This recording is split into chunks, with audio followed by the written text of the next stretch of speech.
And our political insiders, Tony May and Charlie Giroux, join us here in the studio. Thank you guys, as always, for being here. And in the interest of full disclosure, you always start out and tell us what you do. I am a Republican and the Republican analyst here at CBS 21. My firm, Quantum Communications, represents a wide variety of business concerns, including folks in energy, the Marcellus Shale in particular, transportation and healthcare.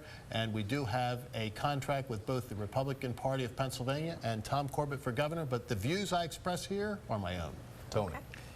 I'm a partner in the bipartisan public affairs firm, Triad Strategies. I'm one of the Democratic partners. I used to be head of the Democratic State Party back during the Bob Casey years. We have no political candidates as clients now, but we do represent a broad range of interests. Okay. All right. Well, we want to start with Ron Tomales.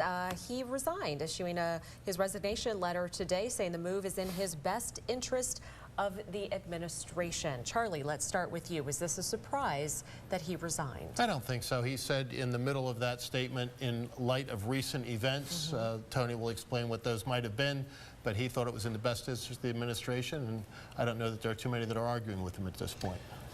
Yeah, Tony, there have been some reports out there that Well, I mean, we know Tomalis Ron wasn't doing a whole lot. We know Ron Tomalis here at WHP. A good guy, a very nice man. Overstayed his welcome, I believe. He had been Secretary of Education, stepped down from that post and had what some people feared was a no-show job because he was working from his home. He was becoming an embarrassment to the governor in a re-election campaign. He did the right thing. All right, and just for our viewers here, it was revealed in late July through right-to-know requests that Mr. Tomalis, first year as advisor, he sent just 5 emails, made little more than 1 phone call per day, and had a largely empty calendar, and spent no money traveling to the state to visit institutions of higher education. However, he still was collecting a salary over $100,000 a year. And his boss, Carolyn Dumaresque, said that he was working very hard and that she was satisfied with his performance. Okay. All right, the DNC in Philly.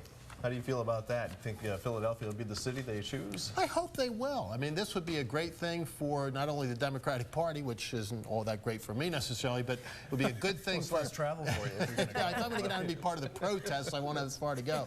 But having the Democratic convention in Philadelphia would be a great thing for the city, a great thing for the region, a great thing for the Commonwealth. It will be disappointing to Tony and some of his pals who would rather travel to San Diego or Phoenix. Well, no, I mean, here's the thing. I mean, political conventions have become stage shows more and more in the last few years. I think Charlie would agree with that.